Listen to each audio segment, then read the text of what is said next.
Est-ce que tu peux te présenter brièvement? Moi c'est Timéo Berger, donc je grimpe au CEPE depuis 7 ans.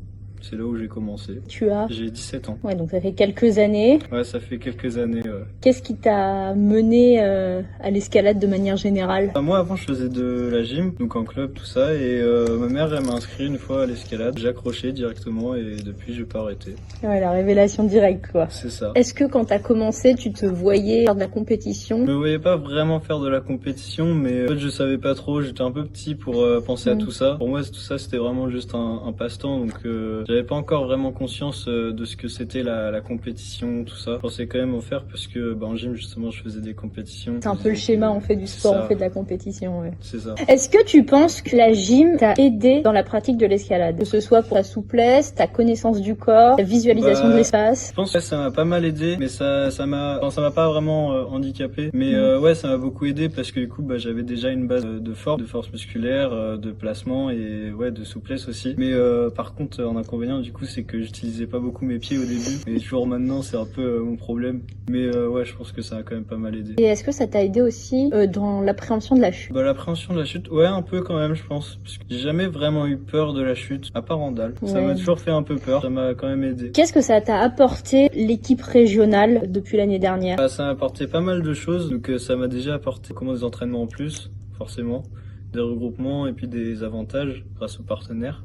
Mais ça m'a aussi apporté de la technique et une vision des choses un peu différente, parce que forcément on avait des coachs différents de nos clubs, donc ça nous apporte des exercices différents, des exercices aussi que on ne faisait même pas du tout. Ouais, ça m'a apporté pas mal de choses, autant physiquement que mentalement. Et d'un point de vue mental, tu penses que ça t'a apporté sur quoi? Déjà sur la préparation, compétition, aux voies, ça m'a vachement aidé, parce que avant je prenais pas forcément conscience de la préparation. Pour moi j'y allais et je me préparais pas vraiment mentalement, et c'est vrai que en fait on a beaucoup parlé en équipe régionale et du coup ouais, ça m'a quand même aidé à me préparer mentalement, à me dire que comment on dit, dans des blocs ou des voies c'est bien au-dessus de mon niveau, où j'allais jamais, où je me disais c'est impossible, et justement en fait ça m'a permis de me dire que en fait c'est pas si impossible que ça, c'est juste du travail, et ouais du coup ça m'a aidé à progresser. Est-ce que tu as une gestion du mental pendant la compétition, par rapport à la lecture, par rapport au stress, par rapport à la finale et tout? Ça c'est avec l'expérience de la compétition et de l'équipe régionale du coup. Mais ouais, par exemple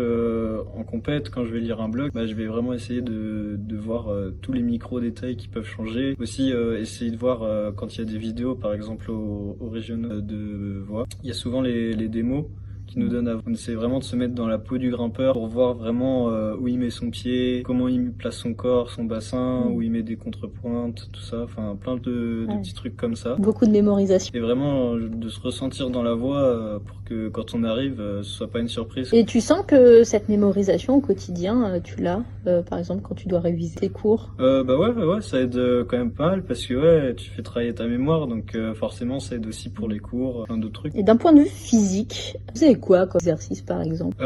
Ça dépend vachement du regroupement et de ce qui vise à entraîner. Mais on peut avoir des circuits de renfort, des squats, de la chaise, des exercices comme ça. Ou alors sinon on a aussi des exercices de volume qu'on a fait. Ou un exemple d'exercice où on avait 2 minutes, on était par duo. Chaque duo il devait faire, chaque personne du duo devait faire un bloc, et dès que le premier avait fini, il devait directement aller choisir un autre bloc pour le faire. Et on devait faire ça pendant 12 minutes. Ça par exemple ça faisait bosser énormément le cardio. Et la gestion. Ouais, la tenue de prise, tout ça, la tenue sur la longueur. Ouais, ne pas se cramer les doigts et finir sur les petites réglettes. C'est ça. Donc ça c'est le cardio. Et du coup oui, vous avez des exercices spécifiques comme tu me disais là, les volumes. Ouais, donc le volume, c'est un type d'exercice où on essaye de faire beaucoup, mais pas ça, forcément dur. Ouais, c'est quand même spécifique. Ouais, c'est ça. C'est un thème par regroupement. Ça dépend. Après ouais, ils essayent quand même pas mal de varier. Ça dépend aussi de la saison. Par exemple là on est en saison de bloc, du coup on va faire des efforts plus courts mais plus intenses. En saison de diff on va faire des efforts plus longs mais un peu moins intenses du coup. Est-ce que ça t'a apporté des opportunités d'intégrer l'équipe régionale? Je sais pas, par exemple l'accès à certaines compétitions que tu ne pouvais pas faire avant. Ouais, carrément. Grâce à ça, par exemple, d'aller en Coupe de France, parce qu'avant j'aurais pas du tout pensé à faire une Coupe de France. Pour moi c'était bien au-dessus de mon niveau. Et en fait justement il y avait c'était compris dans un des regroupements, c'était d'aller dans une Coupe de France Donc l'année dernière j'ai fait celle de Le Pouzin. C'était vachement cool, même si j'ai pas très bien grimpé, mais bon c'était la première donc c'est pas grave. Ouais, du coup ça m'a ouvert sur un circuit national en fait, sur les Coupes de France, les Open nationales, tout ça. Donc ouais, c'est vachement cool. Par rapport aux résultats du coup globaux de la saison? Ça, ils sont assez décevants. Pour être honnête, l'année dernière, j'ai fait une très mauvaise saison. Après, t'es dans une catégorie d'âge où il y a beaucoup de grimpeurs très forts. Ouais, c'est vrai qu'on a beaucoup de grimpeurs forts, mais... Et la moindre erreur, et ça dégringole au classement. C'est ça, un peu, ouais. Ouais, parce que par exemple, l'année dernière, justement, aux régions de Dives, justement, je m'étais mis le stress complet, et ça m'a fait tomber, en fait, dans la deuxième voie, dans ma Q2, alors que en entraînement, je l'aurais top super facilement, quoi. Ça, directement, ça m'a fait placer à la 17e place. Ton investissement de l'année, avec tous ces entraînements en plus, t'avais la pression de réussite ou c'était vraiment la pression de la compétition en elle-même? Un peu les deux. En fait, c'est aussi parce que l'année d'avant, j'avais fait justement les finales, cette même compétition. Du coup, je savais que j'en étais capable, donc ça m'a mis un peu plus la pression, parce que je savais que j'en étais capable, mais que ça allait être dur. Donc je me disais, ouais, faut pas que je rate tout ça. En plus, je me suis entraîné longtemps, assez dur, tout ça, donc ça fait un peu mal. Pour revenir plus fort l'année prochaine. T'as toujours la Coupe de France à ton actif. Cette année, on va essayer de venir fort. Est-ce que tes attentes et perspectives ont évolué par rapport à la première année en équipe régionale, où tu restes sur la même lignée? Au niveau de la compétition ou... De tout. Compétition, grimpe, plaisir, dépassement de soi. Au niveau compétition, ça a pas trop évolué. C'est à peu près les mêmes. Mais au niveau plaisir, grimpe, tout ça, ça a quand même un peu évolué. J'essaie vraiment de prendre encore plus de plaisir qu'avant, même si j'en prends déjà beaucoup. Et m'améliorer même dans les styles que j'aime pas, que maintenant d'ailleurs je commence à aimer à force d'en faire. C'est vrai que le plaisir de la grimpe, il a tendance à vite se perdre. Ouais, surtout dans la compétition, quand on est focalisé sur la compétition, en fait on peut oublier un peu pourquoi on grimpe. Et en fait on grimpe avant tout pour soi et pour se faire plaisir, du coup... C'est dans cet état d'esprit. C'est le premier pas pour aller en championnat de France. Exactement, dans les compétitions, il faut y aller pour le plaisir et c'est là qu'on est le meilleur. T'arrives quand même à faire des séances d'entraînement plaisir ou il y a toujours un petit peu dans ta tête faut que je continue l'entraînement? En fait, justement, il y a toujours un peu des séances plaisir, mais en même temps, c'est toujours un peu dans un coin de ma tête. Mais non, ça va parce que, en fait, mine de rien, même dans les entraînements un peu relous, on va dire, c'est vraiment axé sur la performance pour s'améliorer, j'arrive quand même à prendre du plaisir. Après évidemment il y a toujours des fois avec les copains on sort, on va à Arcos ou à Bloc Session ou des trucs comme ça où là on se fait plaisir. La vraie grimpe plaisir sans attente. Est-ce que aussi tu es focalisé sur la cotation ou tu t'en fiches un peu, c'est plus le style qui t'intéresse à travailler? Ça dépend vachement, ça dépend des fois c'est sûr que quand tu tombes dans du 6C ça te fait un peu le moral à zéro, mais non en soi c'est quand même vachement la voie ou le bloc. Si je vois qu'il y a un bloc cool, là forcément j'ai envie de le faire même si c'est pas très dur. Après c'est sûr que la cotation ça fait un peu mal quand tu sais que t'es capable de faire mieux mais que là t'arrives pas. Par rapport à l'équipe régionale, tes attentes elles ont évolué ou pas? Au niveau des regroupements? Oui. En fait j'ai pas vraiment d'attente au niveau des regroupements, juste de voir de nouvelles choses, d'avoir des entraînements en plus, puis avec une équipe tout ça, donc c'est vachement cool. Ouais, vous avez vraiment le lien d'équipe ou c'est chacun dans son club et vous vous retrouvez et vous êtes là juste parce que vous êtes tous normands? Non, quand même, il y a quand même cette notion d'équipe qui est vachement cool, où tout le monde est gentil avec tout le monde quand même, on s'entend assez bien avec tout le monde, donc ça c'est cool. As-tu toujours la même envie au sein de ton escalade, de l'équipe régionale, ou est-ce que tu sens que c'est un peu en dents de scie, que t'as envie à la fois de profiter de ta vie, te focaliser sur l'avenir aussi? Non, j'ai toujours la même envie, toujours sympa, et j'arrive bien à faire la part des choses entre ma vie de lycéen, de jeune, et ma vie sportive, ça c'est assez cool. Par rapport aux compétitions le week-end, est-ce que tu sens que ça te coupe un peu ou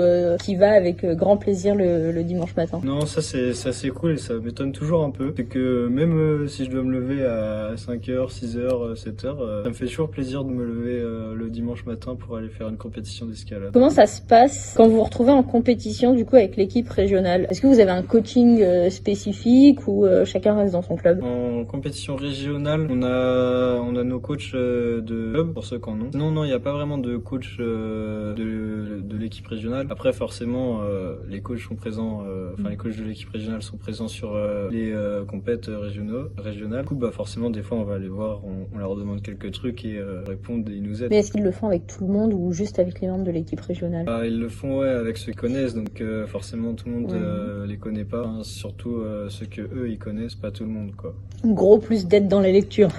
Est-ce que tu sens que c'est ta dernière saison au haut niveau, mais avec des guillemets le haut niveau? Bah, je sais pas trop en fait. D'un côté, je me dis que ouais, c'est un peu ma dernière saison parce que après, je sais pas trop ce que je ferais, où je serais. Que ouais, j'ai un peu de ça, mais en même temps, j'ai pas envie. Donc peut-être que c'est juste moi qui me mens à moi-même, mais en fait, j'ai l'impression de pas avoir envie de ça, quoi. Parce que là, ta catégorie, c'est la dernière des jeunes ou pas? Non. Après, il y a U21, donc il reste 2 ans, mais du coup, il faut être présent, quoi.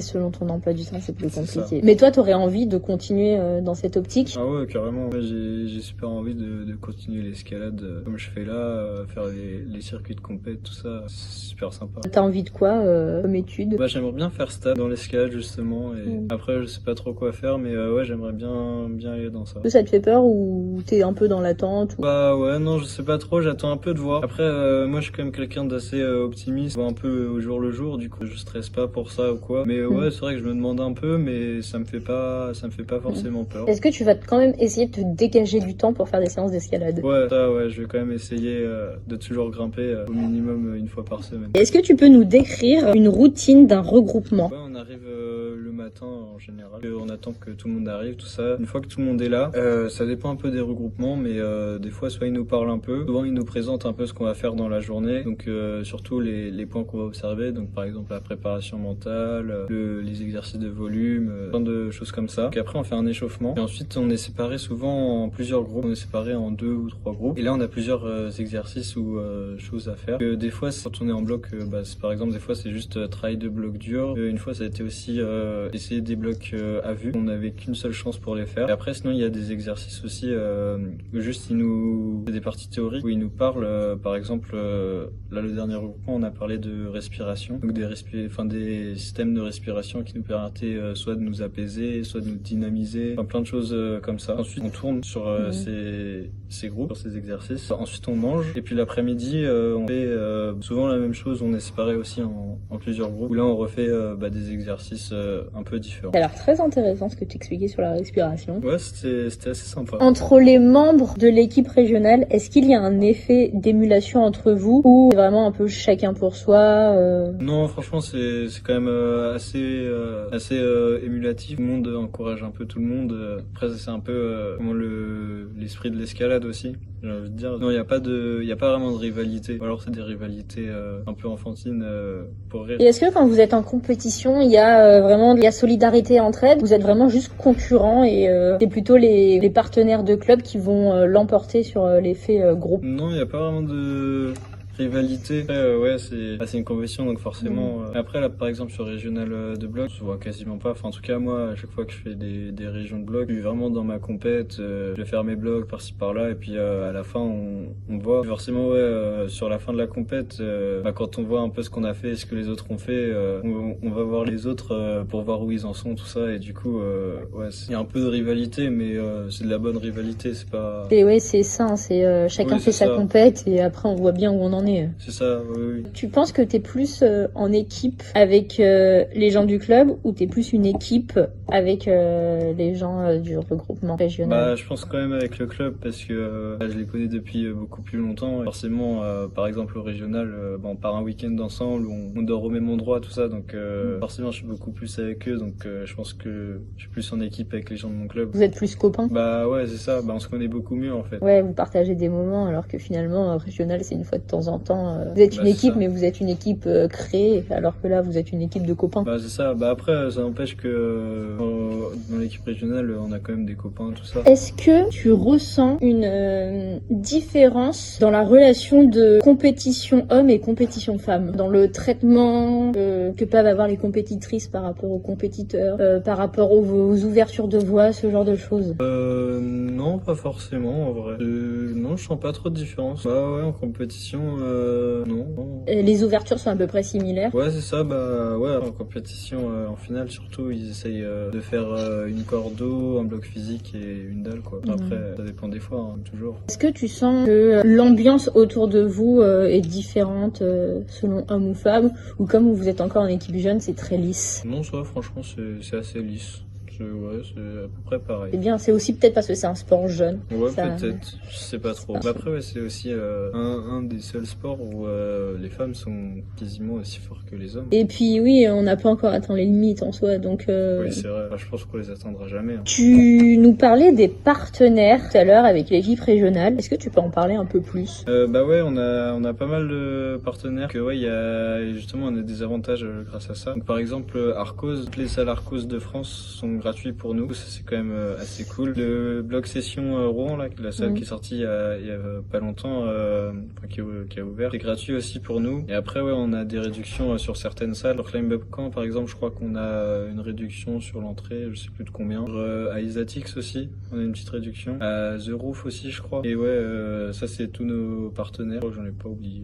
Et est-ce que vous avez aussi des avantages pour l'achat de matériel, ce genre de choses? Je ne sais pas. Oui, c'est globalement des partenaires qui vous donnent accès à plus de salles et plus de possibilités de grimper. Ouais, c'est ça. Ça, tu le considères comme un avantage? Ah ouais, carrément. C'est quelque chose que l'équipe t'apporte. Carrément, quand on va à Arcos et qu'on paye pas, c'est quand même beaucoup plus cool. Pour conclure, qu'est-ce qu'on peut te souhaiter pour cette année? De faire des bonnes compétitions, hein. Les régions, j'espère que ce sera une bonne année. J'espère aller au demi, quoi. Moi, je remercie ma coach Lorraine. C'est grâce à elle que j'ai évolué quand même un peu tous les copains du club. Et voilà. Puis ma mère aussi de m'avoir inscrit à l'escalade. Merci à toi. De rien.